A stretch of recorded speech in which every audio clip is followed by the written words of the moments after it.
Hey guys, brand new podcast. I am in a hotel room in Macon, Georgia, quarantining.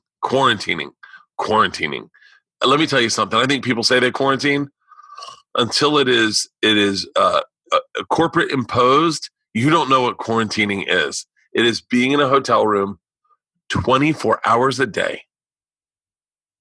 I take my first. I have a COVID webinar in 10 minutes that I've got to be there for. So we'll make this short. I just want to thank everyone who came out to the Hot Summer Nights tour. We're going to try to do more of those. Hopefully we can. Hopefully right now, as it looks, knock on wood, everyone's doing well. Everyone's safe and healthy. I think our last point of contact with any foreigner, the guys had to get on planes, so I feel for them for that. But we were really good. It's so funny.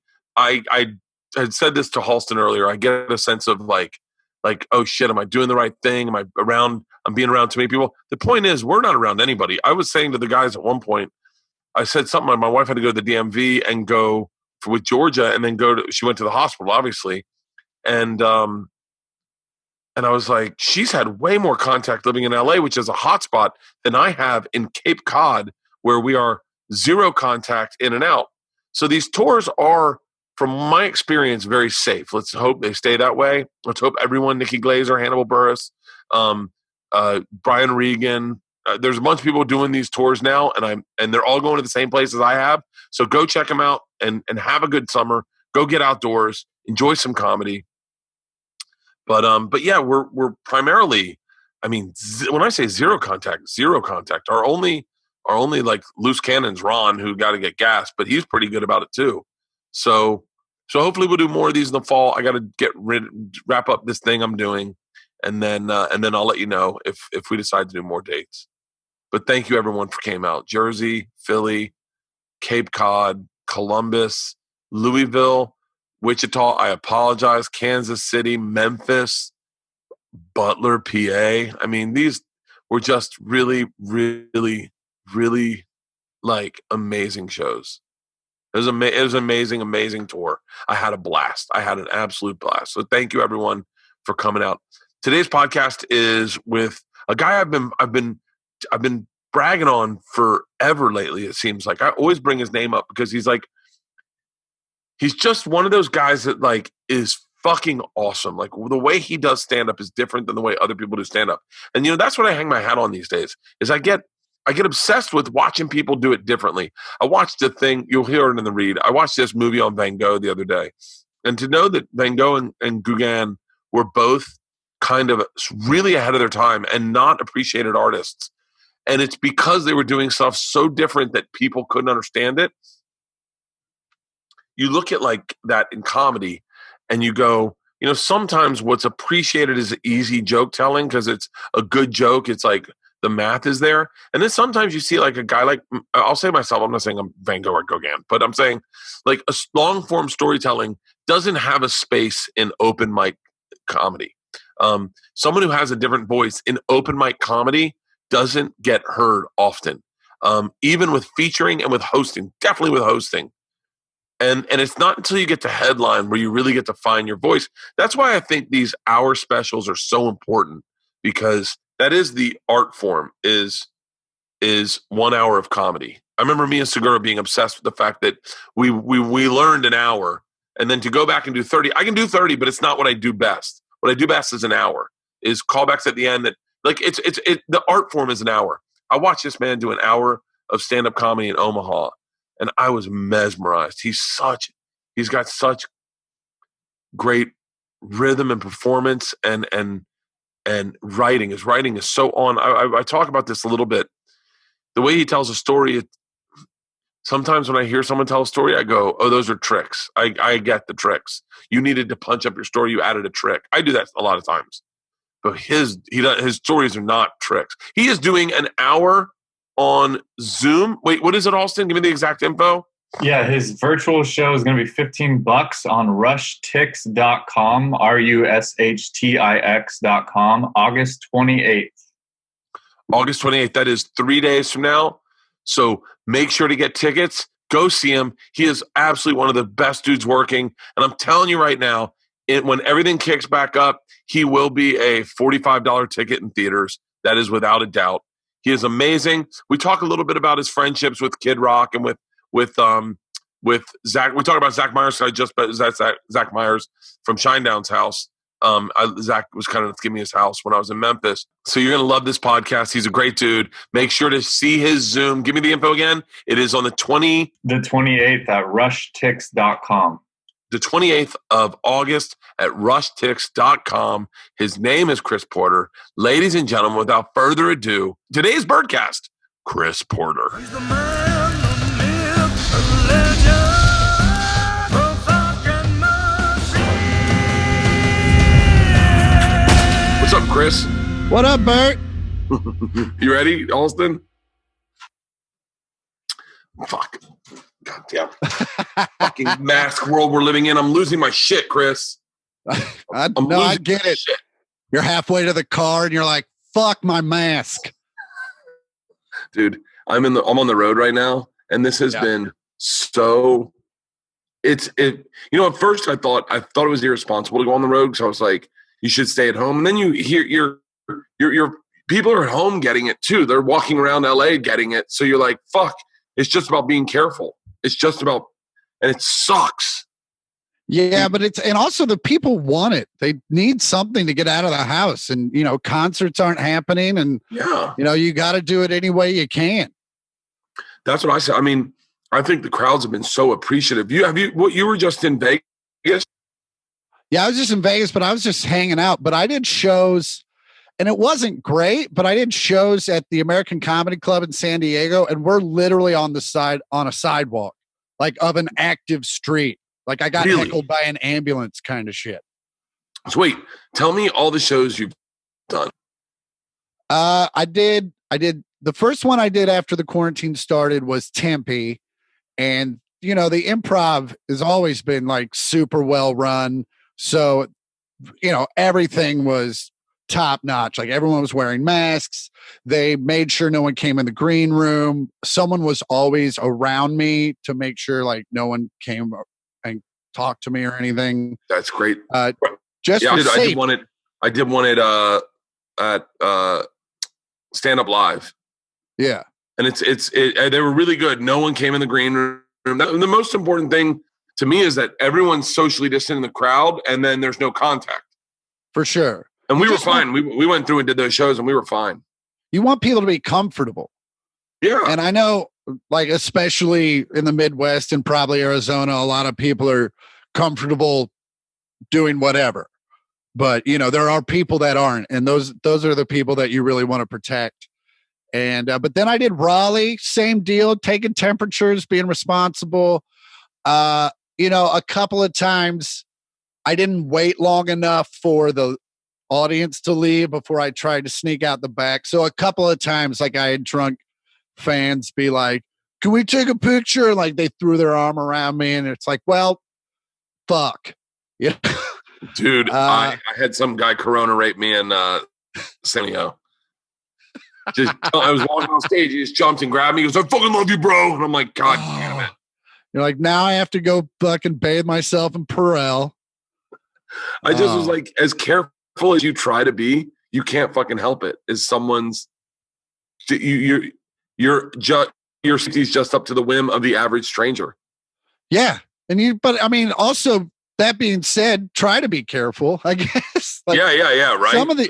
Dude, we went to the Ozarks on a family vacation, and I made the mistake of walking into a McDonald's in the middle of Missouri, and they looked at me like I was the asshole because I was wearing a mask.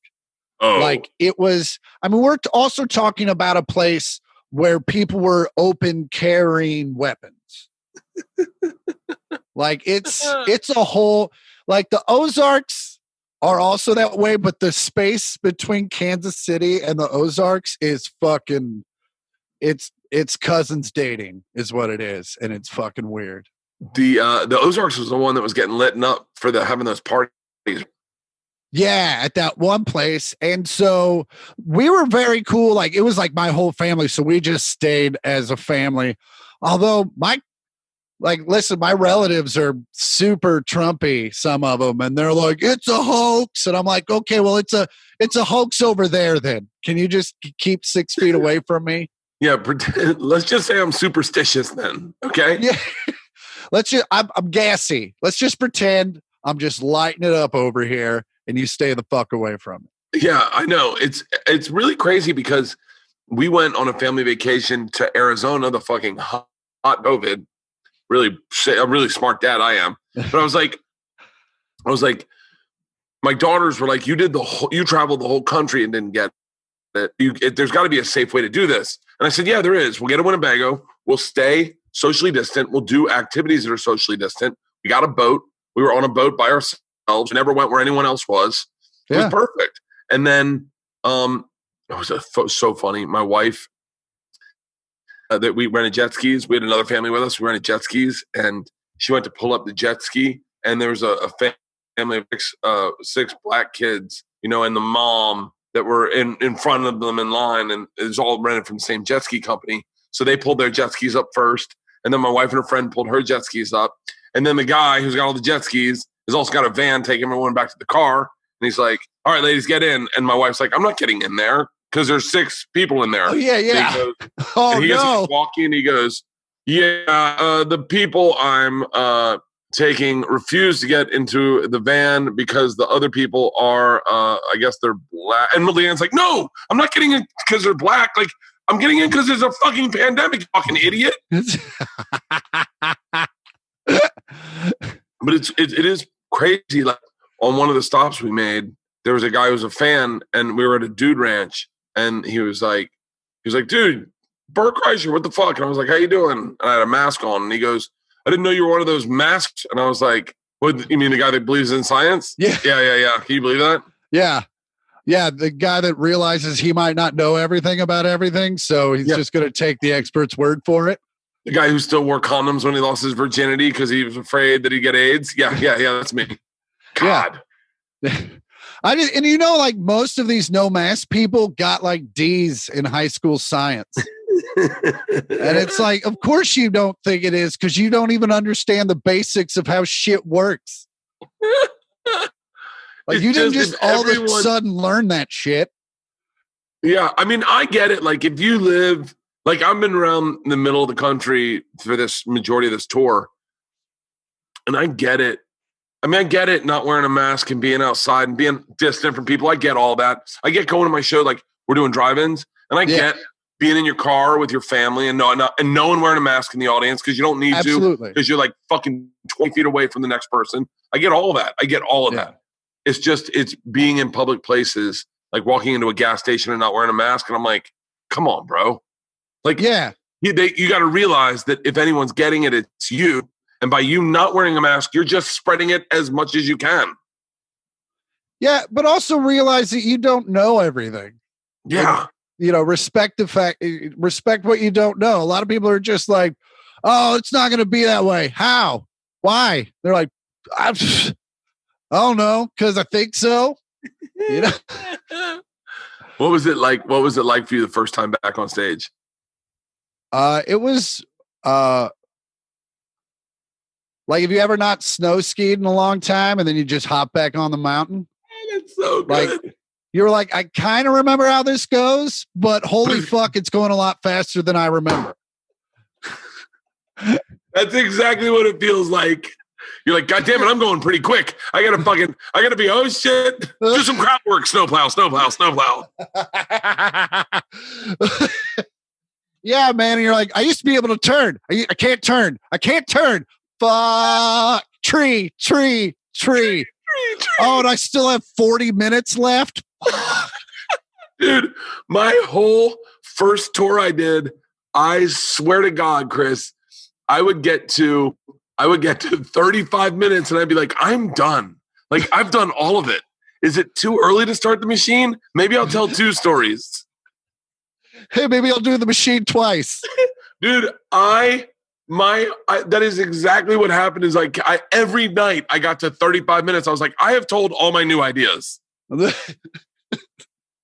Oh, I've been doing a Q&A.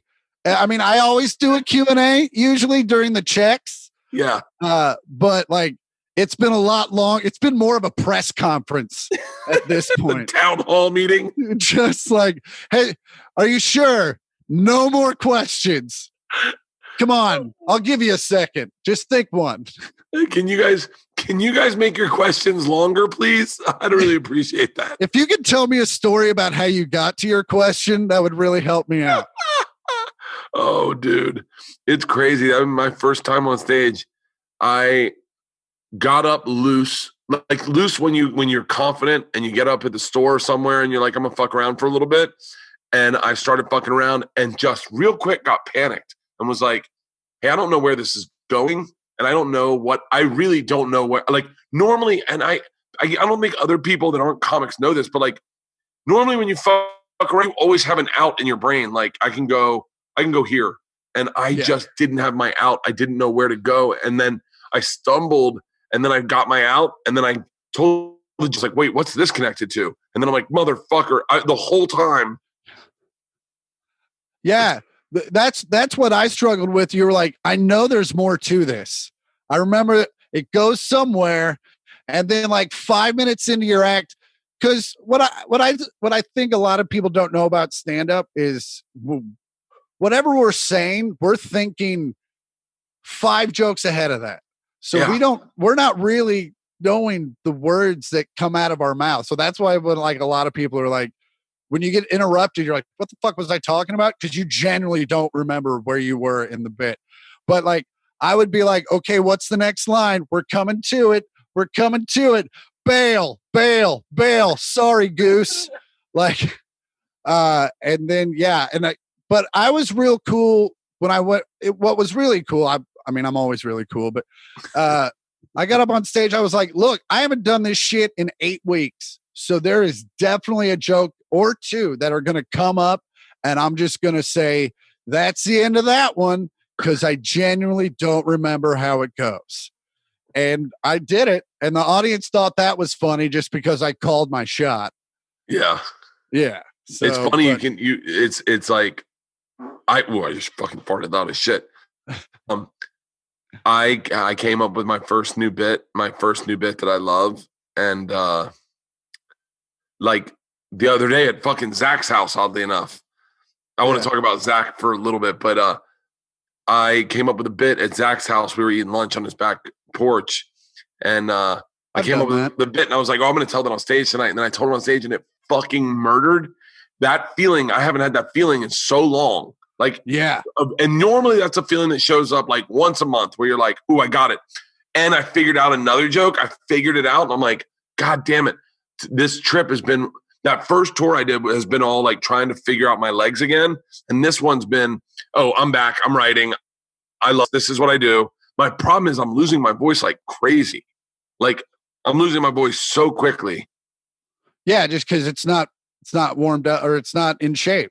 It's not in shape. And normally it's like you lose your voice at the beginning of the year when you start your tour, and then you kind of get it back. And then you just get your workarounds. I've been screaming. Like I feel like all my fucking bits are loud as shit. And so, and I'm in a valley or a cavern whenever I do shows. So I'm like, I think my tone's probably up, but, dude, Zach Myers is a fucking god. He's a really good dude for sure. How long have you known Zach? Was it 13? I think. They were making a record. I think it was Threat to Survival. So maybe it's 14 or 15. But he hit me up on Twitter and was like, "Hey man, I'm in town. I'm with this band that I'd only semi heard of." And he was like, I'm a big fan, but I also think we'd get along. And so we met, and after that breakfast, I was like, I've known this dude way longer than I've known this dude. Like it just kind of clicked, and we've been friends ever since. So Zach, for everyone who doesn't know, is the guitarist of Shinedown. Yeah. And he's got other bands.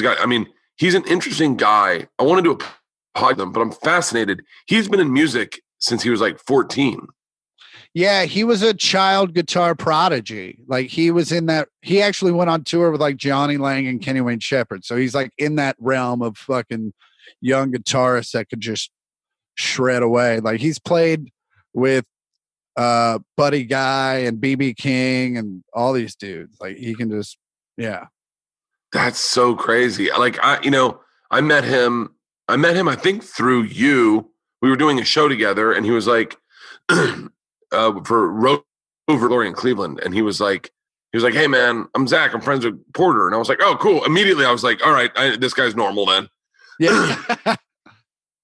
And we started just texting back and forth about like barbecue and then he found out that we were in Kansas City, and I think he thought we were in Memphis at the time, and he was like, "Hey man, my house is empty. You want it? It's yours."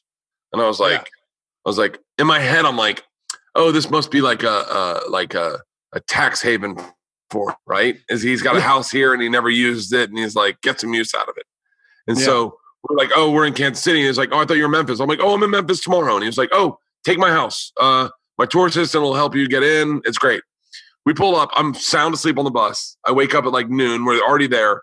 We get in. It's a fucking home. It's where he lives with his family. Like he gave me his home. Give me like some tax haven, his home. And then he's like, eat everything in the fridge. Just fucking use the pool. If you got to do a podcast, my guitar room, check out the sneaker thing. I'm in that house going like crazy, trying to be respectful too. I'm not doing any Instagram videos. And then as we're about to leave, I text him. I was like, "Yo, thank you so much." And he was like, "I've been waiting for you to put a video up about my shoes or something." No, there's something. He's like, "I thought you'd do some Instagram videos." And I was like, "That's so funny. I was being respectful because I thought your wife would get pissed." He was like, "She didn't give a fuck." And I'm like, "Everyone, back into the house." I was like, "This is good content."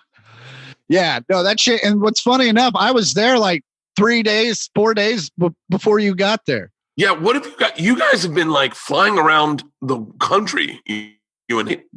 Yeah, we have a friend who's done very well for himself. And I just, my whole August got canceled in like one day. And so I just texted Mark and I was like, "Hey, I'm going to come up to Green Bay, just get out of the heat." And he's like, "Come on, man." And then all of a sudden he was like, "Oh, well, we're going to Vegas that weekend." And so that kind of morphed into, well, I'm just going to go to Memphis and hang out with Zach. And then Mark's just going to come pick us up on his way to Vegas. And he's a lot of fun to hang out with in Vegas because he stays in like the mansions of the MGM. So like he's got a pool that's got like 8 people in it. Wait, who is this friend? He owns grocery stores in Wisconsin, like a bunch of them. And he's also just a great normal dude. Like he just talks to you like he doesn't make all that money, but also you're in his giant house. That's crazy. And Zach, is also that guy. So we all just kind of hang out. And so we've had that kind of weekend before. So I was like, it's kind of a risk reward thing where it's like, do I want to fly in a private jet and have a free room at the MGM? Yeah, I'll do COVID for that. Like, sure, why not? And then we ended up going to Phoenix for a little bit so I never even made it to Green Bay, nor did I get out of the heat. It actually just got way hotter. And and then I just flew back here from Phoenix. And, but yeah, it was a fun weekend, a lot of nice dinners. And, but yeah, it wasn't, Vegas isn't normal Vegas. So it was kind of a low key, like, let's go to Vegas, eat nice, and then we'll just hang out in your giant room and make jokes and play guitar. And that's kind of what we ended up doing. How have you have eclectic? I'm always interested by people who have interesting friends. Like it's one of the things that I've always found fascinating about Segura is he has a very eclectic group of friends that I have a really hard time being friends with a famous person. Like I always assume they want something from me, or I don't know why they want to hang out with me. It's always been like tough for me to compartmentalize or to reach out. I have a hard time reaching out to people. Yeah. I want to get to the bottom of like friends, because did you have a lot of friends growing up, or were you a guy that always like had friends, and then as you got older, you're good friends with Kid Rock, you're good friends with Zach, you're good friends with these very different people that maybe I would meet and I would go, hey, it's nice meeting you. And then I just distance myself, I think, sometimes. Well, like as a kid, I had a lot of friends, I guess. Like I wasn't unpopular. I was popular. I was also bullied a little bit, but then I realized, that's how I got my sense of humor, was like, if you make the joke first. And bullies are dumb. So it's like I fucking hate bullies. I hate bullies. And luckily, I played football in high school. And so I was protected by the upper class. Like they would literally be like, if you have any issues whatsoever, you let me know. And so luckily football kind of also saved me. And then, by the time I was a junior or a senior, like it wasn't an issue. So, and then I had a big learning moment at the Improv one night with Rob. As far as being cool around celebrities, I was with Anthony Clark and a friend of mine. It was during the last comic standing stuff. And we went outside because they were having a cigarette, and we came back in, and Robin Williams was in our seat. And we didn't know who, it was just a gray-haired man from the back. So my friend taps him on the shoulder and was like, excuse me, sir, we were sitting here, and turns around, it's fucking Robin Williams, and he just goes right into Robin Williams. I was like, oh, I'm so sorry, blah, blah, blah. And like knows Anthony Clark, but like does like 4 minutes of Robin Williams shtick in front of my eyes. And then the whole time, like it's so weird. My dad's friend's brother and Robin Williams' brother are like own a winery together. And that's all I was trying to get out of my mouth. But I was so fucking starstruck and nervous. I was just like, hey, like I could not make words to save my life. And I just walked away from that experience. Like, don't ever, just take a breath and if you can't speak, don't speak. And so then a few years later, Nick Thune was going to be on the Tonight Show with the Black Crowes and invited me to go. But I forgot you're friends with him too. So we had like a 3-hour window to kind of freak the fuck out and like devise a plan of approach when I met these dudes. And I was just like, I'm going to hang out. I'm going to speak when spoken to, but I'm not going to make unnecessary words. And then that paid off dividend. They're like, oh, if you just act like a normal person around these people, then that's all they're looking for, is they just want to be treated like a normal person. And so if you hang out with them and you're not like, what were you thinking when you wrote She Talks to Angels? Like, what was that? Like, that's all they want. And so, and I learned a lot from that. And the funny thing about meeting Kid Rock is that he was also getting back before I get into that is like, if you are on stage, they already kind of have respect for you because they know you can speak in a language and speak from a perspective they know. Yeah. And so with Kid Rock, I got booked on his cruise and then found out through Steve Trevino, like Steve Trevino hung out with him a few weeks prior to the cruise and was like, he did like 3 of your bits and quoted you. And so then I knew like he was a fan. So then that kind of, I wasn't nervous. Also, I wasn't like meeting Kid Rock for me was not like meeting Chris Robinson. It didn't have nearly that significance. So that being said, Bobby, who is Kid Rock's real name, is one of the coolest dudes on the planet. And also we don't agree on anything politically, but we agree on how to have a good time. And I think if that's all you really need to agree on in this world, I guess. That should be a fucking example for everyone of how to get along these days.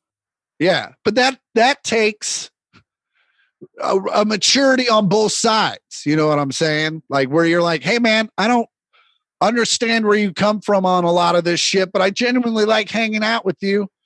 And you don't order weird shit at dinner. So let's have a good time. Yeah, you and Segura don't have a thirstiness about you where you're like, and I know this from being friends with both of you, is that you're not guys who overly text. We know, I mean, we all know those guys in the business who come off like very like, hey man, just you get all, hey, happy Thanksgiving, hope you and your family are doing, and you're like, you're doing a business thing with me. You're not trying to be genuine. Absolutely. Like I haven't talked to you literally all year. And now I've said your name so much. And I actually said your name last night. I was talking about you last night. Oh no, I was saying like you're no. I know. I was just saying, sidebar. I have brought you up so many fucking times lately, just randomly.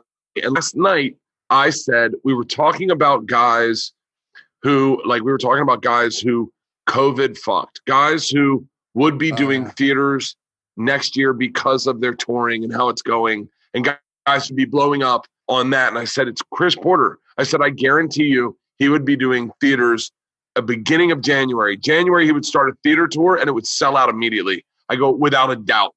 And I said, in a weird way, he is going to make some clubs so much fucking money when the clubs open back up, because you already should be out of clubs. It's really interesting to me. Like what's going on with COVID is I'm fascinated at the people who got an opportunity to jump up to theaters right when COVID hit, and they're like, oh fuck, now I gotta, almost in a weird way, that momentum's gone. And then I look at a guy like you where I go, your momentum's not gone. You're the guy that is like, when it comes to stand up, you're like you're farmer strong. You know what I mean? Yeah. Like you ever meet a farmer and they're fucking strong as shit, and you're like, do you work out? And they're like, oh no, this is just who I am. Yeah. And so you're just getting that extra time for one more run of clubs. You're literally, and I can't say this enough, you are one of the funniest dudes in our business, without a fucking doubt. And your writing is inspiring to me. How you go through and tell a story, and I wish I could do that better. The way you can very seamlessly tell a story that is not. It's not like you know what it is. It's not like a, hey, I got involved with the Russian mafia, this is my story. It's like a, hey, this happened to me and my sister or whatever. And then all of a sudden everyone's like, God damn it, that's a great story. And you're like, well, it's just, it's Thanksgiving. And you're like, what the fuck? Like, I love that, man. I love that. Oh, well, thanks, man. Yeah. I work real, a lot of it's just, I work real hard on just only telling you what you need to know to get the joke, and then telling you the joke and moving on. It's really fucking great, man. Thanks, man. Really great. What are you thinking about, like with specials and whatnot? Are you ready for your next one? I'm at about 40 minutes right now, so I'm about 20 minutes short. I think that's what has affected. I mean, obviously financially it sucked, but I've been fortunate. I was fortunate enough to be smart with my money leading up to it. So like I'm fine in that sense, but it's really curbed my writing because I don't really want to write too much quarantine material, because when the clubs do reopen, that's all anyone's going to be talking about. And I think it's the last thing that audiences are going to want to listen to, because they're like, oh, we're finally out of it, and now we're just going to fucking talk about it all the time. It's like, breaking up with a girlfriend and then her calling you and still telling you all your problems. And so, but it's also hard for me to write. I don't write about politics. So it's hard for me to write about life when there isn't one. So I think it's really curbed my writing in that sense. I also have a notebook full of shit I wrote at the front of the quarantine that I haven't had time to give it legs, simply because, like you said, most of the time when I'm doing so few dates that when I do the dates, I'm just trying to get my legs back and put on the best show I can. I don't really have the availability to like give an audience, to take 10 minutes to try a new bit and it might not work, because I'm not in shape like that yet.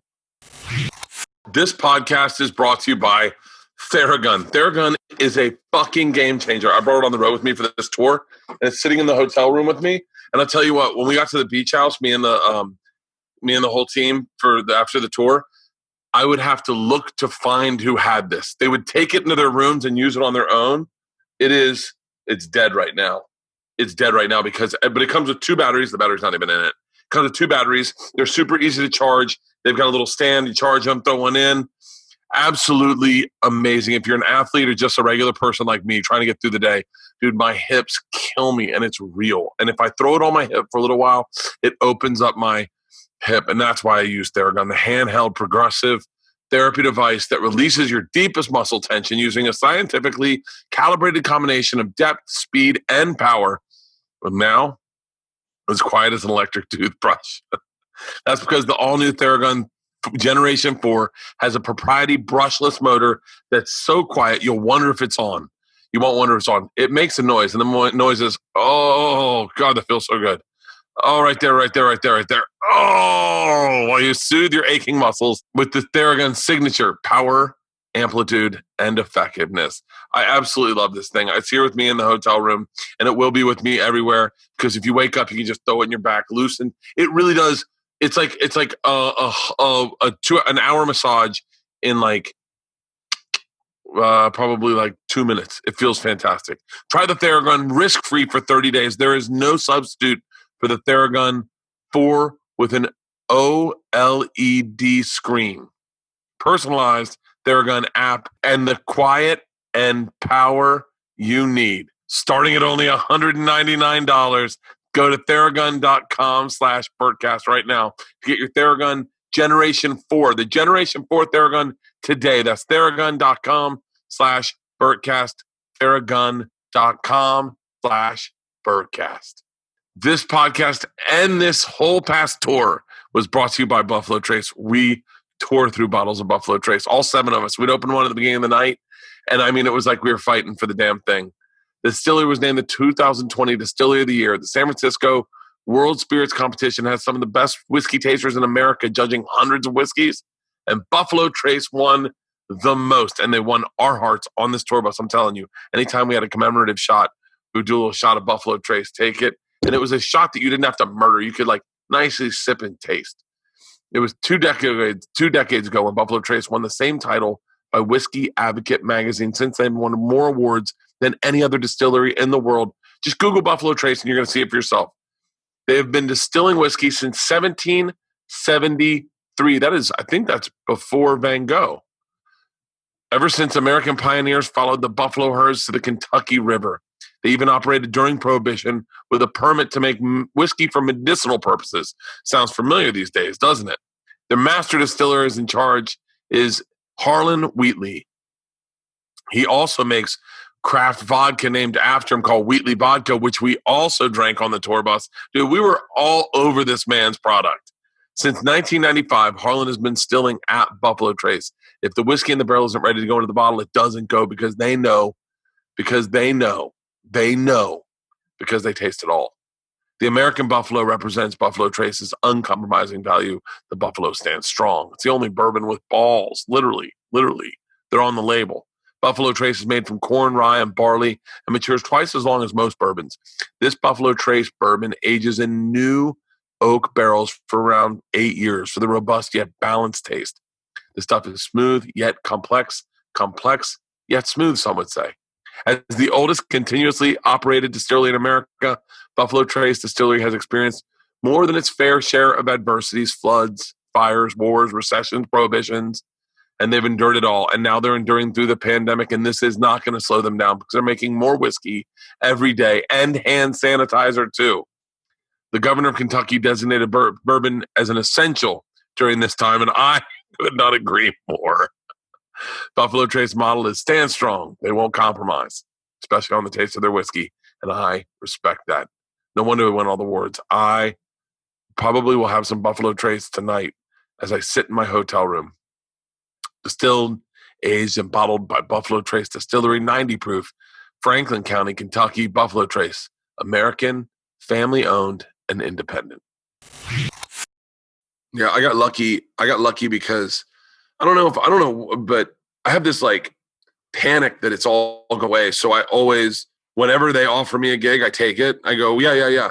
And they got me another tour starting in February, at the end of January. And I had just shot my special in November. And I was like, I gotta bust my ass to get new material. So I went to the store every night, wrote a ton, and then got on the tour. And those first few dates were a little bumpy, where I was like, all new material, and I wasn't really there. But then by the time I got to New York and DC, I was like, oh, I got this hour. And then COVID hit, and I was like, whereas I think a lot of guys were like, hey, I'm cool with staying home. I don't really have any material. I need the clubs to open before I can start doing it. I was like, get me into, let's figure something out because I have an hour and I'm ready for it. And then I got on the road and I was like, I don't have an hour. I have 35 fucking minutes. I got offered a half hour during this shit and I turned it down. Where are they filming that shit? I don't know. I didn't get the specifics of it. I mean, my agent was basically like, he was telling me we were going to turn it down, but even when he said it to me, I was like, yeah, no, I don't.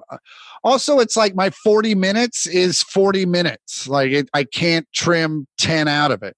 Yeah. You know what I'm saying? Like I wouldn't know what to take out. My stories have gotten pretty lengthy at this point. So it's like, I got offered 30 minutes before I did Secret Time. I got offered a 30-minute deal. And I was like, I think that's really good for some comics. Some comics that really is better for, I think. But for me, my art form is the hour, and that's what I'm better at. Yeah. You know, if you said, hey, I'll give you 10 minutes, maybe I could do one bit, you know, or one chunk of what I believe is. But it's really interesting to me when I see, like, I don't mean to shit on anyone, but when I see young comics that get specials very early and you see that they've never really done an hour, that they don't know how an hour works, that you can't bring up a subject, move on, then come back to that old subject again when you need it because you're running dry on material, and then go back to something else, and then go back to that. Like, it's like, it's such a disservice to a comic's growth to give them too much too early. And so many people don't do well with it. I mean, if you look at the numbers of Last Comic Standing, how many of there are you left? Like, did you ever think of that? Very true. You know, my season, I mean, also, like, they could still be working in New York and I just don't see it. Like with Roz G and Michelle Ballin, like, I'm just not in their scenes. So they might still be working, but I haven't seen them around here. Again, that doesn't mean they're not working. I just, Ty Barnett, I see every once in a while. Josh is still killing it. Yeah, he is. And then, and then Gabriel was on my season. So yeah, he's doing okay. He's doing all right. I mean, really, it's kind of an interesting fraternity to be in. I say fraternity. I'm sure that's a hate crime now, but it's an interesting group to be in because all of us tried to be in that. I mean, we all tried to, but there's only a few of you that got there, and even furthermore, there's only I say a handful. It's got to be more, but like that are working and moving and doing shit. Yeah. And it's like, I mean, well, you got to look at, Theo was Last Comic Standing. Eliza Schumer. Gabe didn't need Last Comic. He was doing it just to cross over.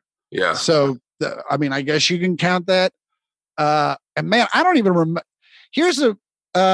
I don't remember who was in some of the later seasons, so it's hard for me to really get into that. The last season I remember, Ralphie. Oh yeah, Ralphie. Fuck, Voss.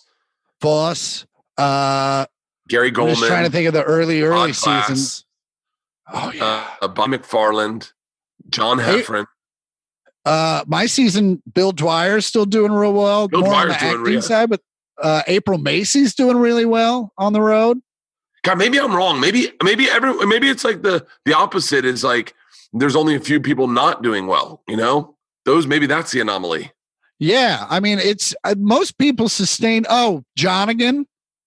Oh yeah, I just texted him last night. You want to talk about a fucking brilliant writer. Dude, can I tell you, I texted him last night. Last night I said, please get back into stand-up. Because he gave it up. He gave it up entirely.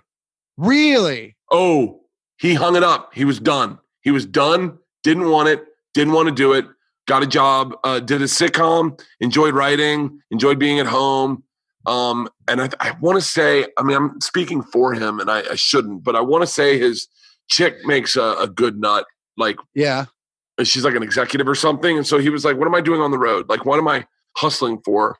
I'm a good stand-up. I know he knows he's a good stand-up, but he's like, I'm going to just take the other route. And I texted him last night and I was like, please get back into stand-up. I swear to God, I said, please get back into stand-up.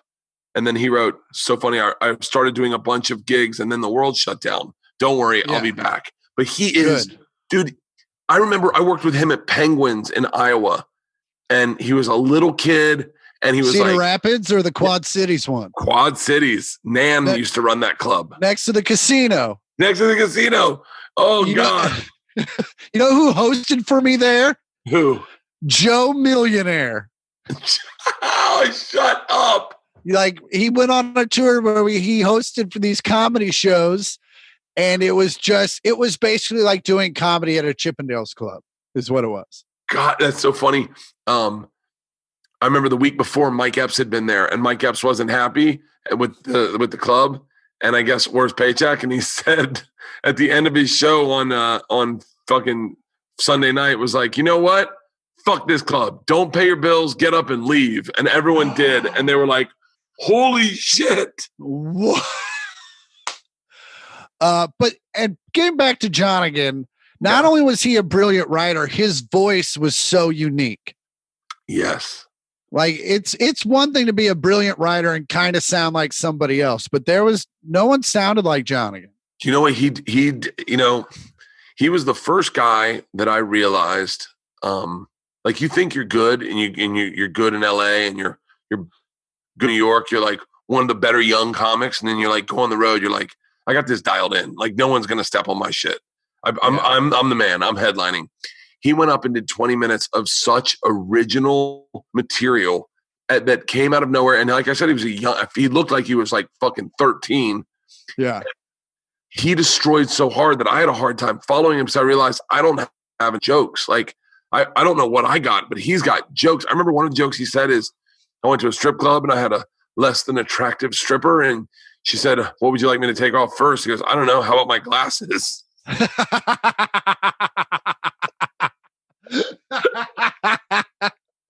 He had such an original voice. And then I said to him, hey, did you watch my set? And he goes, oh no, and he wasn't being rude. He goes, I don't watch comics because I find that when I do, I start picking up their rhythms and intonations. So I try to stay away from all comics. And he goes, I don't mean it disrespectfully. And I was like, that's really smart. I'm like, maybe I should stop watching so much Attell. Okay, all right. Yeah, I remember the first time I ever headlined was Go Bananas in Cincinnati. And I remember sitting at the bar with Mikey and the night before the shows, and I go, who's my feature? And he looked at me and goes, his name's John Evans, and he's going to blow your fucking doors off. And he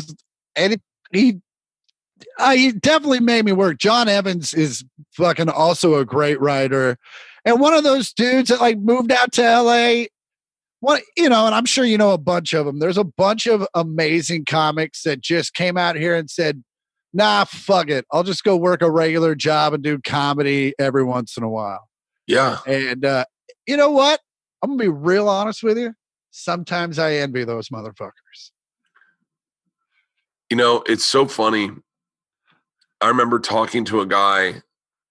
I won't say his name only because he knows who he is, but I remember talking to a guy, and we were in his city in Ohio, and I said to him, "Man, you're so funny. Why don't you move to LA?" And he said, I love my city. I said, "What?" And he goes, "I love my sports teams. I grew up here. I don't need I don't need fame. I just need to make a living, and I can do that on the road and then live in the city. He goes, I got a great house. My wife's got a great job. And if I have kids, I want them to grow up around my family. And I was like, oh, how are you so well-rounded? Like, what do you mean? Yeah. Like even now when you see everyone fucking moving, everyone's moving. I'm getting texts every fucking day from another comic going, hey man, I'm out. Yeah. And I'm jealous. I'm really jealous that I'm jealous for a number of reasons. I'm jealous because I don't have that possibility at all to go somewhere. Yeah. We don't have that network. Like we're not, with both my girls are in high school. So like, you can't like pull them out of junior year of high school. Absolutely not. And then you're like, I mean, last night, just to, I don't know how much of this will be shared in my life, but we had an accident at our house last night. My wife got up and fell really bad, and her teeth went through her lip, and she was knocked unconscious, and there was blood everywhere. And then she woke up, and she was like freaked out. And then this morning called me, went back to bed. This fucking woman, she's so stubborn. But living in LA, I just bit through my lip. It's fine. I'll just ice it. She put a Band-Aid on it. She just put a Band-Aid on it and then called me this morning and was crying and was like, I think I need to go to the hospital. I don't know. And then she's like, I got all this shit going on. I need help. And it's so nice to live in a community, to know your friends, know your neighbors, start calling doctors that you know. And I don't know if I moved to Austin, if I would have that circle of friends where you could be on the road and go, hey, let me take care of everything from here. And I know our veterinarian. I know, not that she's going to the vet, but we have one of our dogs has to go to the vet. But I know our vet. My sisters are there. I mean, it's just, that was an ill-timed mention, but yeah. But I'm jealous of like Steve Byrne. I think Steve Byrne's moving to Nashville, and you're like, yeah, you've got young kids. Fuck. I talked to Tim Dillon. He goes, I don't even have an apartment right now. Like, I'm just fucking floating around. And you're like, God, like, must be nice. Yeah, I've loved Los Angeles since I was 14. Like, we came out here. My aunt and uncle lived out here for like 10 years. And I flew out here and immediately was like, why the fuck don't we live here? It's January. It's 75 degrees. There's an obvious, palpable energy in this city that I can feel. So I would have probably moved out here at least for a little bit, no matter what industry I got into. Yeah. And a lot of people literally came out here simply to have a career, and there's no career to be had here right now. And also, I think a lot of people are starting to figure out, this has been a time of self-reflection where you kind of look around and go, what the fuck am I doing? And if you look around and it doesn't make sense, then yeah, absolutely. I understand a lot of people leaving town. I kind of called it, especially, listen, if this shit would have gone down 5 years ago, maybe even 3 years ago, about now, I would have to be like, I'll be back, but I have to go home. Yeah. Luckily, I'm at a place now where like I'm fine. I'm getting enough gigs here and there. Also, money off your records, the mailbox money helps, and it's I'm learning. But yeah, but yeah, a lot of kids, a lot of the dudes at the Comedy Store, especially, have day jobs and have shit. And if that shit goes away, they were already paycheck to paycheck, and those paychecks go away, man. You got to go somewhere. And yeah, I think it's going to be thin when we pick back up. It's going to be real thin. Yeah, for a lot of reasons. I mean, it's, and you start thinking like, shit, like, I'm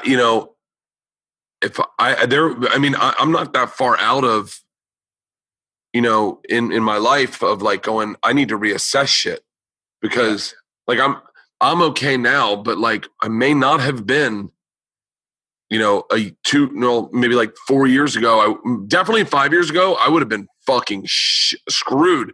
And with kids, I would have been like, what the fuck am I doing? Like, and even this, when this started, we'd bought a house and we were going to redo it.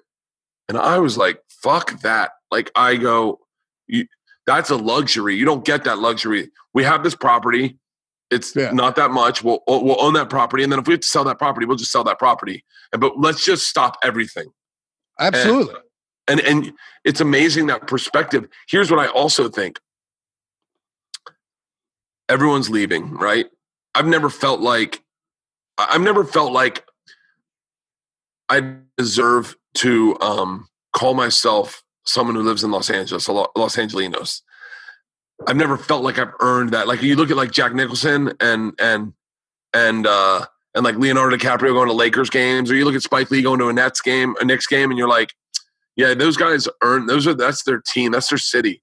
I feel like when all this shit clears up, I am definitely earned the right to, I might get Lakers tickets. Like, fuck this. This is my city. Like, when everyone leaves and I decide to stay and pay all the fucking bullshit taxes that we have to pay, I get to own. I'm going to start watching KCal 9 every fucking day. When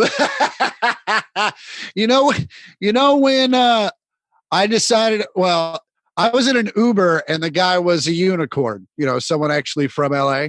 Yeah. And he goes, how long have you lived here? And I was like, I think at the time it was 12 years. He was like, oh, no, you're an Angelino. He was like, you've lived here long. He's like, if you get past 10 years, you're here. Yeah, if you can stay through COVID, then you really earned. 1,000%. That being said, I will never root for the Angels. I will always root for the Royals. I won't root for the fucking Chargers I'll root for the Rams because they're NFC. But, and that's why I root for the Dodgers is because they're NL. But, I'm always going to be a Kansas City sports guy, though. I wonder what it's going to do to the fucking Rams. The Rams just built that new stadium and just sold season tickets to everyone 3 years ago. I wonder what is going to happen to that fucking stadium.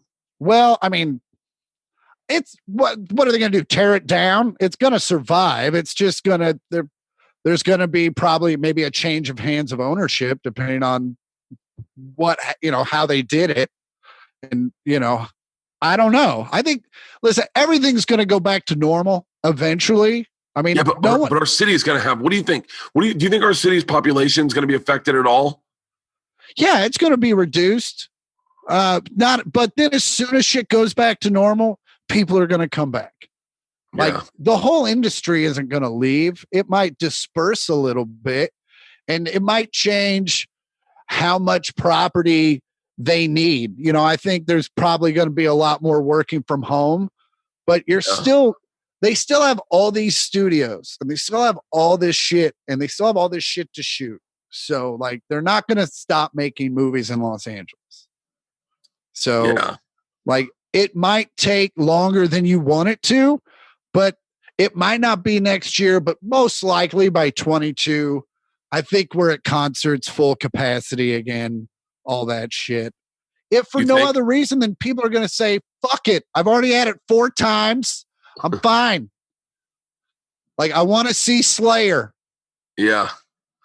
I mean, that's what I love about these drive-ins is, people are so appreciative that you're giving them a safe option to go out. I wish they were more, I was toying around with the idea of buying a drive-in movie theater and setting up shop for comics and going like, let's do a show, like set it up perfectly, like the way I know it should be done. I mean, Chris, I can't tell you, I'm such a fucking aficionado on drive-in movies right now. Like I can tell you, I could make a run I could set up a tour that comics would lose their fucking minds over and be like, these are the greatest shows I've ever done in my fucking life, without a doubt. And there are some that are not ideal. Mm-hmm. And even the ones that aren't ideal, you go like Tulsa, right? Tulsa's drive-in is right next to an interstate. So as you're doing shows, people are driving at 70 miles per hour by you. But God damn it, if that wasn't the greatest show I've ever done in my life, it was the way they sit them. Like they sit them close to the stage Yeah. I fucking swear to God, I want to start a touring company and just do drive-ins. Like, Fuck yeah, man. There's so much fucking fun. I love, first off, the fact that you're on a tour bus is like my dream. And I'm my dream too. So glad you get to do that shit. And, but when I saw the show where like there was lightning in the background and stuff like that shit, you're like, fuck yeah, that's how you fucking do a show. Dude, that was in Memphis. Oh, really? Oh yeah, it was the other night. And it was just, lightning was within 7 miles. So they go, hey, we're going to hold it off. It's going to go right over us. But once it goes over us, it'll be like 30 minutes. We're good. So it sprinkled thunder and lightning. By the way, no one in this country gives a fuck about lightning at all. If they don't give a fuck about lightning, they definitely don't care about COVID. Like, lightning goes over us, and then it gets on the other side of the stage. I'm getting pulled up to the stage, and I'm seeing a lightning storm behind the stage. It is so beautiful. And I'm like, I get up there. I'm like, Larry, is this safe? And he goes, you're fine. It's not even hitting the ground. It's definitely 7 miles away. You're fine. Get on. And I'm on stage and I can feel the background lighting up behind me. I'm like on stage going, please say someone's filming, like getting wide shots of this. This is so beautiful. Absolutely. Were they? Oh my God. Did I show you the picture they got of the tour bus with me on stage? No. Oh my God. Take a look at this. Insta? Take a look at this. Okay. Tell me if this isn't. Okay, hold on. Oh, fuck. That's awesome. That's crazy. Fucking. That's not your fucking next album cover. It's been really interesting. And then, yesterday we paid some guy to throw batting practice to us. So we took batting practice and I think I'm hemorrhaging money, but it's been fun as shit. Hey, it's a pandemic. Who isn't? Yeah, right. Hey, I wanted to talk to you about getting hit in the head with a golf ball. Okay. I never knew that happened. And I saw that picture of that scar and I was like, holy shit. Yeah, it's, so I was playing golf with my mom. I was 17 and it was July 15th and fucking, yeah, I was waiting for her to hit and all of a sudden I just got hit. My head hurt a lot. And I remember when I got hit, to this day, I remember I saw a vision of a ball getting hit off the tee. And then I went down.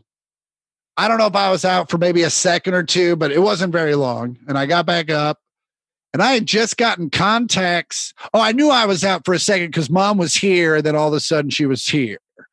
And I had just gotten contacts. So when I'm holding my head, my mom thought I was just dealing with that. And she's like, what's up? And I was like, I got hit. And this old man comes around. It was like a dog leg. So he didn't know he'd done it.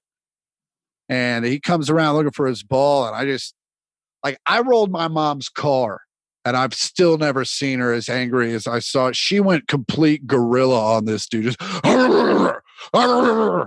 and, I was 17, so I thought I was bulletproof and invisible. So I was like, I'm fine. Let's just keep playing. Parred the hole. I was doing all right. Played like 5 more holes, and then like the headache got a lot worse and went home and not knowing much about head injuries. I was like, I'm just going to take a nap, sleep. That's the best number one thing to do. Yeah. Ask my wife. So, she got herself unconscious last night and just put a Band-Aid on her lip and went back to bed. Way to go, honey. So I called my buddy to tell him the story. He's like, man, you don't sound right. And I was like, I'm fine. And then the headache got like 3 times worse. So we went to the hospital and I just remember getting to the triage desk and the girl goes, what's wrong? And I just threw up all over the desk. For real? And by the way, if you do that, you get right in. There's no waiting. And so we go in and I get CAT scanned or whatever. And the doctor comes in and we found out later, I just so happened to go in when the number 1 neurologist in Kansas City was on call. And so he comes in and he's like, And he's so calm about it. He goes, hey, man, this is what's happened. When the ball hit you, it cracked your skull and it caused your brain to bleed. And the blood has started to clot between your brain and your skull. And he goes, so we need to get in there and get the blood clot. But he just said it like that. I was like, well, if I have the surgery, can I play football? Because it was my senior year started in 2 weeks. And he was like, no. And I was like, well, then why don't we just wait till the end of the season and have the surgery then so I can play? And he goes, no, you don't understand. If you don't have the surgery right now, the blood will continue to clot around your brain and you will die one of the most painful deaths anyone's ever died ever by tomorrow. And I was like, and then I was just like, why are you even giving me the option then? Why are we even doing, like, why aren't we just doing this? And so I was like, obviously we're having the surgery. So we go in and then I just wake up, I don't know, 8-9 hours later with a gauze helmet and my dad's sitting next to me. And I spent 2 days in intensive care and then 2 days in the regular hospital. And then I got released and ended up having, had to go to school like 3 weeks later with 86 stitches across my dome. And so what they did was they like drilled out a piece of my skull and used 3 wires to hold it in place while the bone fused back together. And then obviously the wires fused in too. But one of them had a little bit of slack in it where I could like move it and it would click in my head. Right. But I thought only I could hear it. So I kind of did it when I was thinking or I was nervous. And I was taking a test one day and it was super quiet and I'm just clicking away. And finally the girl next to me looks around. She goes, does anyone else hear the fucking clicking sound? I was like, no, I don't hear anything. Oh, fuck. And then, and it took a while to heal. And I went through they don't tell you that you go through a pretty major depression after a head injury. I didn't find out till like 7 years later. But yeah, I just thought I was sad because I was 18, and it was rough. But it changed I'm so glad it happened because it changed my life for the better. At the time, I had already kind of sort of committed to Naval ROTC, like we were starting that paperwork, and then I was going to try to apply. I would not have gotten in, but I was going to apply to the Naval Academy and I would have finished officers school just in time for 9/11. Oh my God. And that being said, I would have been in the Navy. I would have most likely been fine. Yeah. But what it did do was send me to KU and then, which is how I found stand up and which is what has led me to this great life where I hang out with rock star heroes and fly in my friends' private jets to Vegas. Yeah. So it's like, it all worked out for the better. And I'm so glad it happened. I wonder how many of us have had head injuries that change the way we see things. I don't know. I had a head injury in college. And I want to say it changed me, but I don't know. Maybe it didn't. I don't know. I had a pretty severe head injury in college. Not as bad as yours. That was like, I saw that picture of those stitches and I was like, wait, who is that? When did that happen? Yeah. It was crazy. It's not something like, it's not something that comes up a lot organically in conversations. So it's like not something I've, told a lot of people. I've tried to do a bit about it, but people, I don't know if they don't grasp exactly what happened, but it's never really translated into a funny thing. This podcast is brought to you by Miller High Life. Miller High Life brings pride to the simple things in life. It is an unpretentious quality beer with refreshing champagne-like tiny bubbles in an iconic glass bottle, accessible to all. Celebrate wins of every day with Miller High Life, whether they're big or small. They're the moments in life in every day worth celebrating. Celebrate with Miller High Life, the champagne of beers, a quality beer within everyone's reach. This summer, Miller High Life was raising a can to celebrate the summer's simplest moments with the limited edition champagne cans. We celebrated the other day in Virginia Beach, the end of the Hot Summer Nights tour. We took 2 days off. We like to call it quarantining for our families, a little more actually when you consider the travel and whatnot. And we all raised a Miller High Life as we played horseshoes in the back and bocce ball. It was amazing. Look, whether if you don't have a bad, maybe it's just getting everyone together for the first time and the grill fires up for summer. These limited edition cans are in stores now. Their founders believe that everyone should get a little piece of the good life. Enjoy the good life, which is why they created the champagne of beers, which Miller High Life has been famously known for over 100 years. This summer, get one of these limited edition champagne cans to celebrate the special, simple moments. They are in stores now, but only available for a limited time. Miller High Life, the champagne of beers, a quality beer within everyone's reach. Celebrate responsibly. Miller Brewing Company, Milwaukee, Wisconsin. I'd like to thank my sponsor, Whoop. Look, fully charged. You see that? As a podcast listener, you know a lot about a lot. You know the inside of everything, but do you know enough about you? Whoop is the 24/7 health and fitness tracker designed to change that. It monitors critical daily metrics like recovery, sleep, and strain, and it's personalized to your baseline so you can know when you're improving your fitness and when you're falling behind and when it's time to rest. Look, right now for me, I'm in quarantine, and it's interesting to me to know if I'm getting enough sleep. I'm not leaving the room. If I'm getting enough sleep and how hard to train. When I'm training by myself in this room, it's a nightmare. But if I throw on the strain tracker, look, I'll tell you more about that. With all the stresses going on in the world right now in our lives, it's best time to monitor your health on a deeper level. Whether you're looking to know how your body's recovering or how hard you should train like myself or how well you slept like myself, Whoop provides those insights in real time with their built-in app feature. Today, Whoop is helping workers, universities, and pro athletes stay healthy while returning to work and sports. This has been one of the best fitness trackers I've ever used, without a fucking doubt. This tells you more about your resting heart rate, your recovery, how you slept, the recovery you got when you slept, more than anything. It lets you know how hard to train.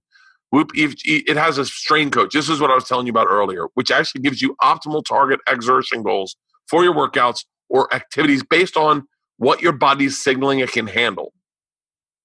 If you're still training at home, this is the perfect feature for you.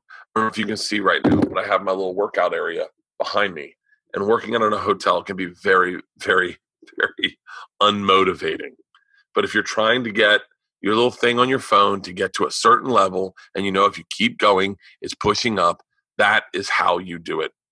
And it's perfect for at-home use. And based on how strenuous your day is, the app also has a built-in sleep coach, which is amazing for me right now because it actually lets you know how much sleep you need to get so you can wake up and be recovered based on your performance goals, which you can set. For my listeners, Whoop is offering 15% off with the code BERT at checkout. Go to whoop.com. That's WHOOP.com and enter BERT at checkout to save 15% off. Sleep better, recover faster, train smarter, optimize your performance with Whoop. Yeah, I've always tried to do bits about Travel Channel, and they never connect. People are always like, I don't want to hear about your vacation. Yeah. Yeah. It's like when beautiful people talk about how hard it is to be pretty. You're like, no, it's hard for me to resonate with that. Yeah. Do you think you'll ever have kids? I'd like to have kids. But also I'm at an age now where if I met a girl that I wanted to spend the rest of my life with and she didn't want to have kids, like I'd be fine with that. Yeah. Did you think you were going to have kids when you were younger? I think, definitely when I got to be like 32, 33, like I was like, oh, all my friends are starting to get married and have babies. And like there was definitely like a freak out session about that where I did think about moving back home to Kansas City because the career wasn't going super great. And I wasn't doing anything in LA that I couldn't do in Kansas City. Yeah. And to the point where I even talked to the family priest about it. And because we were at a party, like this priest is, I grew up in a very heavily Catholic family. Like the church my parents go to was started by my great grandparents. Oh, wow. And so that being said, I left the church a long time ago. But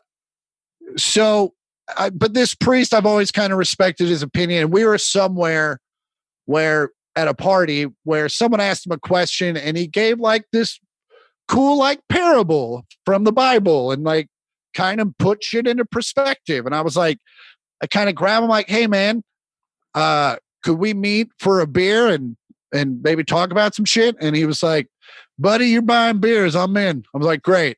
So we go and meet for a beer. And I'm like, I'm at this weird place in my career and, I could probably move home and, I'm thinking I'd like to have a family, blah, blah, blah. And he just kind of went, because I was expecting like another like parable and story. And he just went, well, do you have some money saved up? And I was like, yeah. He goes, yeah, come on back. I don't know. You can always move back. I was just like, well, fucking that's bullshit. So I stayed out there and luckily I did. Cause then I think Ugly and Angry came out a few years later. And then, things have definitely started to go up since then. And, but also I grew up and kind of look, when I got Last Comic Standing, it was definitely life-changing. But I definitely thought I was a rock star and that's why I dressed the way I was. And I didn't really take the business side of things seriously. And that was that was very detrimental to me. I remember back in the day opening for Tracy Morgan and he'd just be like, what you got to understand is it's a show business. And I just thought Tracy Morgan, as insane as he is very insightful and is very smart about a lot of things. Yeah. And once I started taking the business end more seriously, then things definitely started to improve. And luckily, I did move back to Kansas City, but yeah. So I'm always obsessed with people that we find inspiration from, like, because they are comics, so they ultimately are fuck ups. Yeah. But it's interesting the people that you bump into in our business that kind of, for better or for worse. I remember there's a lot of guys that I've watched handle the business, and I remember going, oh, I don't want to do that. Like, that was the clearest way to see it, was like, oh, this guy is ruining himself. For sure. Especially, I see that a lot. What I learned the most from is how to treat the staff at a comedy club. And I learned more by watching people be absolute dicks than I ever did by seeing someone and then you watch someone treat the staff nicely and how well that person gets treated. Oh, what's so funny though is like I watch some people like Ian Bag is a really interesting example. Ian Bag was never rude to anybody. However, he looked at it as a job. And so he went in, did his spot, left, went to the hotel. And I remember one place, I remember being in Denver and they were like, you're friends with Ian, right? And I was like, yeah. And they're like, why is he such a dick? And I go, he's not, he's the greatest guy ever. And they're like, no, he doesn't hang out, he doesn't party with us. And I was like, well, let me ask him. And he was like, wait, are they asking why I don't hang out and try to fuck the staff? And I was like, I guess ultimately, yeah. And he was like, I thought I was doing the right fucking thing by going home. Like, it's so interesting the way there's a happy medium. There's a happy medium where you can hang out and not try to fuck the staff. Yeah. Yeah. But it's like, I mean, I put myself in so many precarious situations hanging out with staff that you're like, and as a married man, you're like going back to, when you're younger, you could go back to someone's house party and then now you look at it and you're like, oh, you should never do any of that shit ever. Yeah. No, especially when I was younger, I remember in Little Rock at the Looney Bin, like the staff just calling me and like, hey, we're all coming over to the condo. And it just turned into a giant fucking debauchery fest.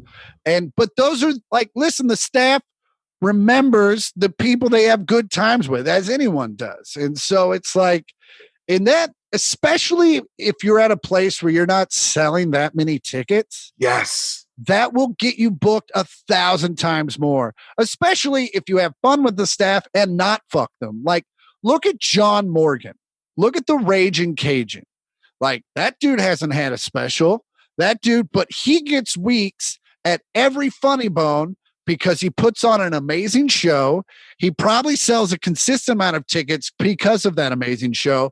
But more importantly, the staff loves every staff. If you mention John Morgan, he's the number one. He's just the best. And he's made a career out of that. I've got, you know what, man? I'll tell you what I'm going to do. I want to go see him perform. I've never seen him perform. It's hilarious.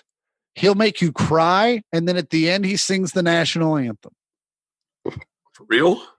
Or he'll sing at the end of it. Yeah, it's an interesting show, but man, I remember as a feature act, if you gave me a John Morgan weekend, I knew it was going to be fucking hilarious, an amazing time, and like nothing but positive vibes. That everywhere I've ever been, they've talked about how he is just the best. Like, treats the staff nice, fucking cool. And then and hilarious, absolutely hilarious. You wonder how the industry misses a guy like that, where you go, how come he doesn't have a spec? Why hasn't anyone? And you know what it is? You realize someone like Brian Volkheis, who runs, for those who don't know, is like he basically is I would argue the reason specials are as big as they are these days. Him and Netflix were like together making these specials. He's one of the major reasons I have a career. Yeah, I mean, Brian Volkheis has done. I think people have problems with Brian, but for the most part, he's done more for comedy than he's done against comedy. 1,000%. And so, but Brian Volkheis is not in the trenches. He doesn't know guys like Jay Medicine Hat, John Morgan. I would argue he probably barely knows guys like fucking Chad Daniels, who's a fucking monster. A giant, yeah. And there's a guy that just isn't a testament to, if you're one of the greatest comics, which I think he's my favorite comic to watch on stage. He is so fucking good. He just kept doing the road and promoting and took advantage of social promotion and did that. And, finally got a special, and it fucking went bananas because he is an amazing comic. And it's just a testament to, that's what I love about comedy as opposed to music, is like, for the most part, the best comics, the most successful comics, and there are exceptions to this rule, are the best comics. But like in music, a lot of it, the most popular stuff is fucking garbage. And I just think what's great about what we do is that it's more of a testament to talent paying off. It's so interesting you say that. You can't deny a good joke. Like, as much as you want to say, that's what drives me nuts about the part of cancel culture where they take things out of context. You're like, you're not allowed to take it out of context. It's no longer a joke once you just take the punchline and don't mention all the setup, Or if you take something from 12 years ago and say, he said this, it's like, well, that implies that I haven't learned anything. Yeah. Like, I might have said that joke a long time ago. A, still a funny joke, but B, I didn't know that was inappropriate at the time. And no one said a fucking thing 12 years ago, but now, and I think was it Jeffries that was saying, he was like, you keep moving the line. Like, well, 12 years ago, that wasn't the line. Like, look at Blazing Saddles, my favorite movie of all time. They just put a social awareness, like they had to put a warning in front of it because HBO had to be like, hey, you have to remember it was fucking 1978 and things were different. Also, this movie was written partly by a black man, and a lot of this shit is tongue in cheek. You fucking weirdos. Yeah. But that movie or any movie like it could never be written today. Like if you wanted to write the next Blazing Saddles and you turned it in, you'd probably get blacklisted if that's really a thing. But it's funny. We're on the bus yesterday, and the topic of with cancel culture and Shane Gillis came up. You know Shane?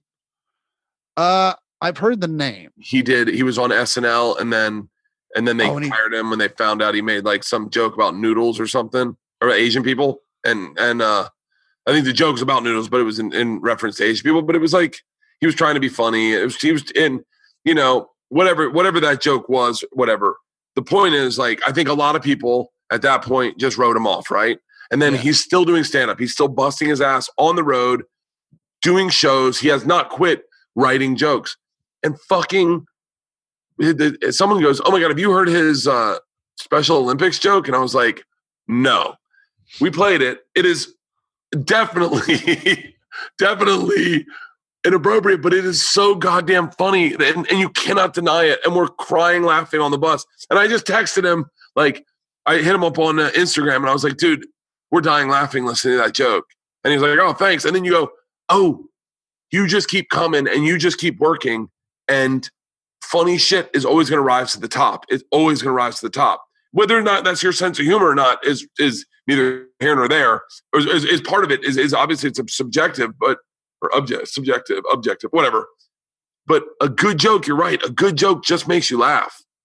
Absolutely. And that being said, it's like while talent will rise to the top, you have to, and this is what I had to learn, is like you have to have a business acumen about it and you have to work hard, because what's really changed in this game is that, like, when you and I started, it was still like you could just come up with a bit whenever. Like you were just very like, yeah, I'm going to do this and I'm going to keep writing.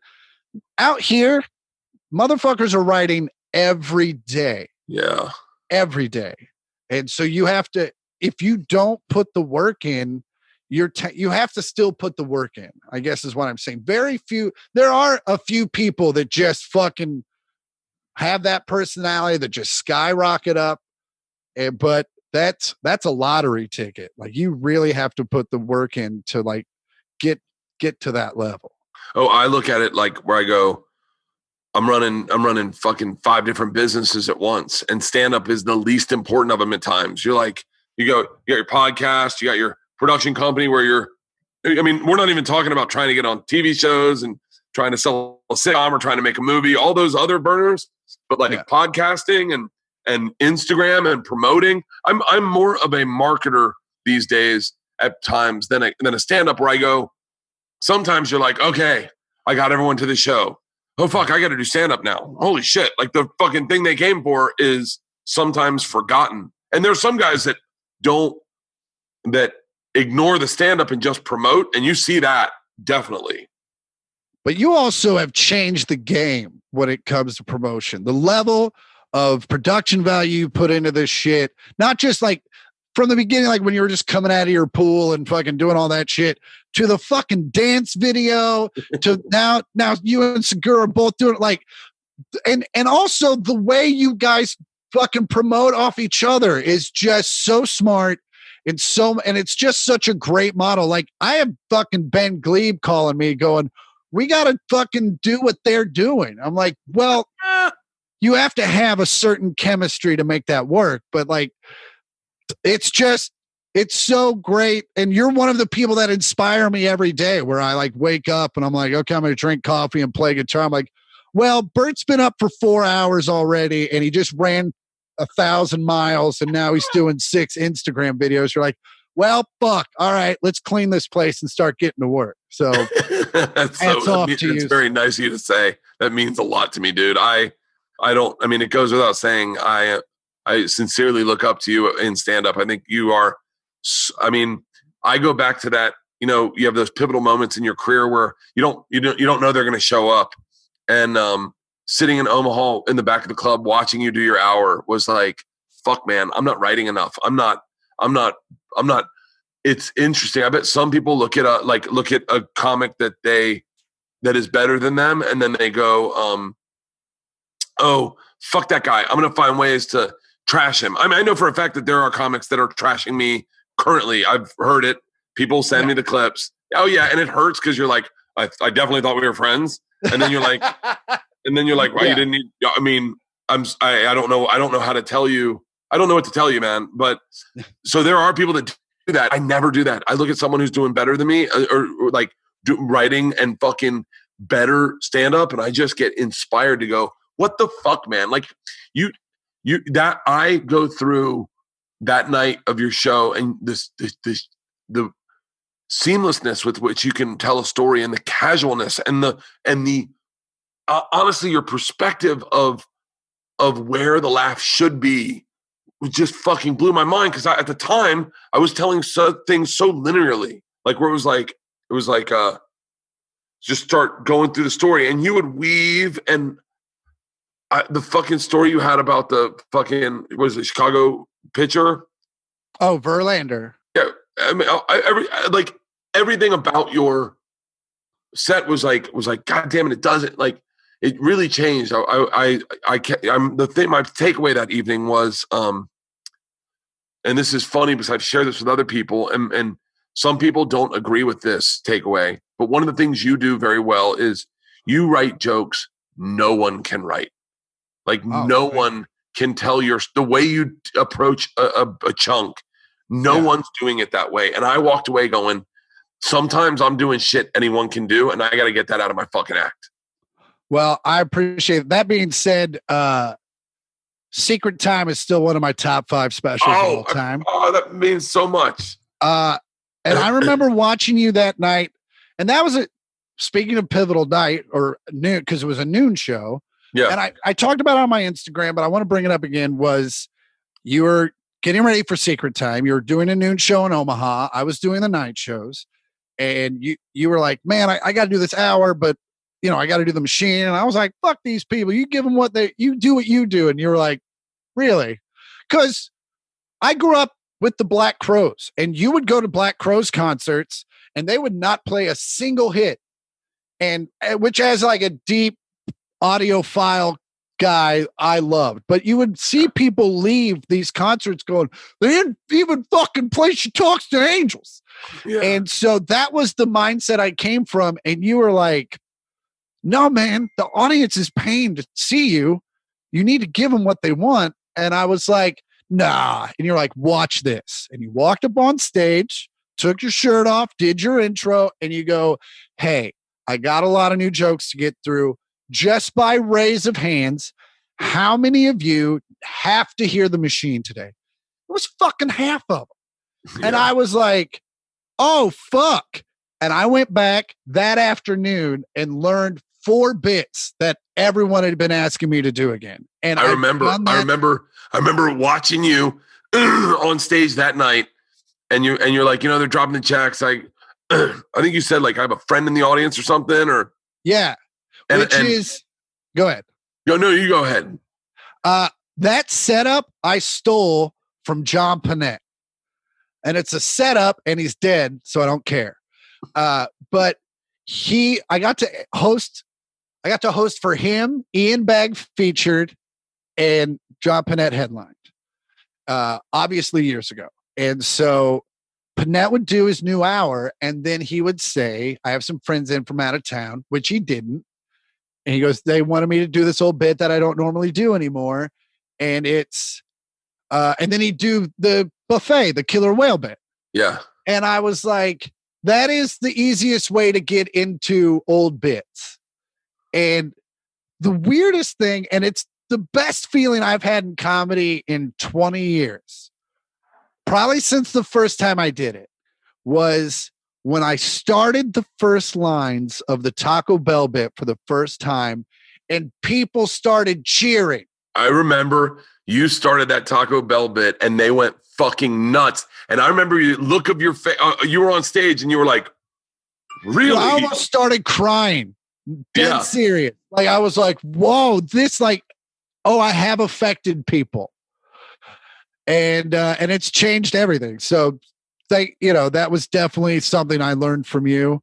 But watching when I watched you do your hour that night, just the way you told the story, especially like the zip lining in Vietnam, the word stories the word choices you made, I was fucking crying laughing.